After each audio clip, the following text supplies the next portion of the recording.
చెప్పిన పని ఎక్కడ దాకా వచ్చిందిరా? మీరు చెప్పినట్టు గమనిస్తూనే ఉన్నానన్నా. ఎప్పుడు వాడి చుట్టూ మంది ఉంటూనే ఉన్నారు. ఎప్పుడు ఆ ముగ్గురు నలుగురు కలిసే తిరుగుతున్నారన్న. ఎక్కువ సమయం ఆ చెట్టు కిందే ఉంటున్నారు, బయటకు రావడం లేదు. అలాగే గమనిస్తూ ఉండు. వాడొక్కడే ఊరి బయటికి రాగానే వెంటనే చెప్పు. వాడిని నా చేత్తోనే ముక్కలు ముక్కలుగా నరుకుతాను. అలాగే అన్న.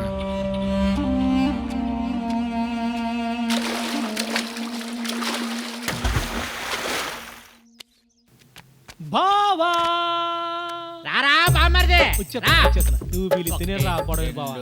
3 4 5 6 7 8 బావా ప్యాకెట్ ఆడుతున్నావా? ఏదిరా ముగ్గులేస్తున్నా కూర్చో.